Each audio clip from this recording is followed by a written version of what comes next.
Measurement করছি, ধর এই পোর্শন থেকে এই পোর্শন, তো আমার যে আইব্রোটা ঠিক আছে সেটাকে আমি কেন শুরু করে পাতলা করে তাকে ডিফেক্ট করবো, কিন্তু যে আইব্রোটা আমার খারাপ আছে সেটাকে আমরা ক্লায়েন্টকে বলে ছেড়ে করবো, আয়নার সামনে দেখিয়ে তাকে বলতে হবে যে আপনার এই আইব্রোটা খারাপ আছে, এটাকে আমি গ্যাপ দিয়ে দিয়ে করছি, এটাকে যদি শুরু করি এটার সাথে যদি যেটা ঠিক আছে সেটাকেও শুরু করি তাহলে কী হবে, দুদিকটাই তোমার শুরু হয়ে গেল, ফেসের মেজারমেন্টেই তোমার গন্ডগোল হয়ে গেল।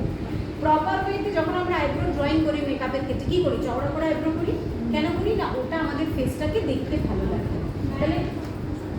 তাহলে আইব্রো করার সময় আমরা কেন আইব্রোটাকে শুরু করবো, সেটাকেও আমরা ঠিকই রাখবো।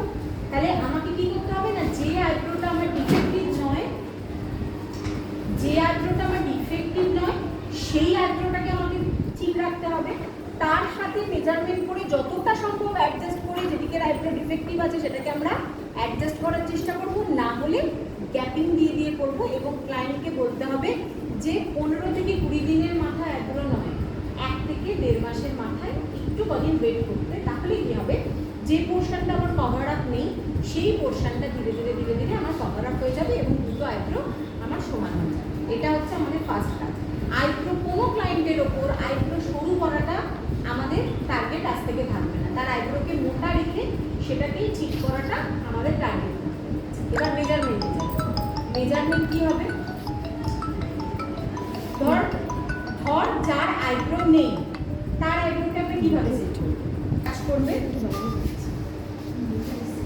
সেটা আইব্রোকে যে জায়গায় কাজ করবে সেটা হচ্ছে আমার বিগিনিং পয়েন্ট, মানে আমার ক্লায়েন্টের এদিকে যত আইব্রো থাকবে এই পোর্শনে সেটা আমাকে তুলে দিতে হবে। যদি কারো জোড়া বুড়ো থাকে সে যদি রাখতে চায় সেটা আলাদা ব্যাপার, সেটা তখন অন্য প্রসেসে যে ফার্স্ট করছে। এবং যার করা আছে আইব্রো ডিফেক্টিভ তারটাকেও আমাকে তো ঠিক করতে হবে। আমি কেউ একজন খারাপ লোকের কাছে গিয়ে খারাপ কাজ শিখে এসছে, কিন্তু আমি তো তাকে ঠিক করার চেষ্টা করবো, সেটা আমাকে মাথায় রাখতে হবে। তাহলে কী হবে, নোজের কর্নার থেকে সুতো, আমাদের হাতে সুতোই থাকবে, আমি আপাতত নোজের কর্নার থেকে একটা সুতো বসাবো আইব্রোতে যে জায়গায় কাজ করবে, তার এই পোর্শনে যে হেয়ারটা থাকবে সেটা আমাকে তুলে ফেলতে হবে। এটা হবে আমার বিগিনিং পয়েন্ট। আই বলে স্ট্রেট একটা সুতো বসাবো, সেটা আমার আইব্রোকে যে জায়গায় টাচ করবে সেটা হচ্ছে আমার আর্চ পয়েন্ট। যাদের আইব্রোর গ্রোথ কম তাদের আর্চ হয় না, তাদের রাউন্ডই হবে, কিন্তু ওই জায়গাটা যদি আমি একটু আর্চ মতো করি, তাহলে এই জায়গাটা আমি টেনে ধরলে আমার ফেসটা একটু হাইলাইটেড একটু লম্বা টাইপের লাগবে, তো ওইটা আমার আর্চ পয়েন্ট থাকবে, এটা আমাকে মাথায় রাখতে হবে। আচ্ছা, এই নোজের কর্নার থেকে এদিকে একটা সুতো বসাবো, তার 1/2 ইঞ্চ নিচে, মানে আমার টার্গেট থাকবে আইব্রোর এন্ড আর চোখের কর্নারে একটা এল শেপ হবে। জেনারেলি যাদের গ্রোথ কম তাদের হয় না, অনেকেরই এইটুকুর মধ্যে শেষ হয়ে যায়, কিন্তু এটা আমাকে টার্গেট রাখতে হবে। আমি যদি 3 মাস ধরে এটাকে অল্প অল্প করে হেয়ার রাখতে রাখতে রাখতে রাখতে করি, দেখবি 4 মাসের মাথায় তার সেই গ্রোথটা এসছে, যদি খুব একটা হেয়ার ফলটা না হয়। তো তাহলে কী হলো, এখান থেকে একটা আইব্রো বসাবো, সুতো বসাবো, সেটা আইব্রোকে যে জায়গায় টাচ করবে এটা বিগিনিং পয়েন্ট। এখান থেকে এই পোর্শনে একটা সুতো বসাবো যেখানে টাচ করবে, এটা হচ্ছে আমার টিপ পয়েন্ট।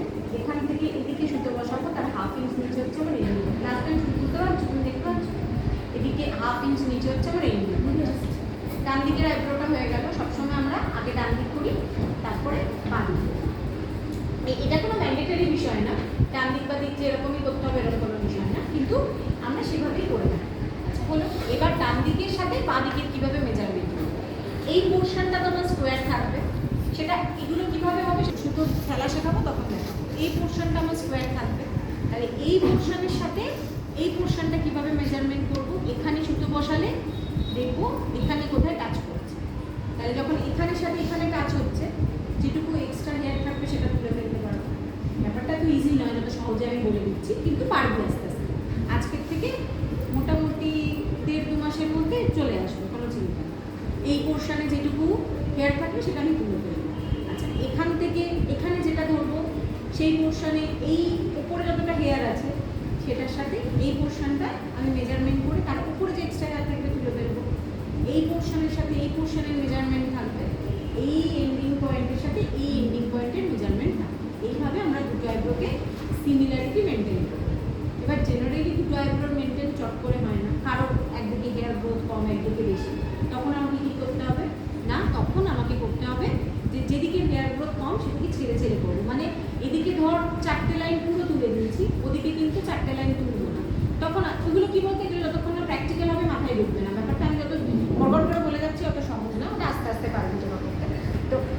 এদিকে হয়তো দুটো তুললাম বা এদিকে তিনটে তুললাম।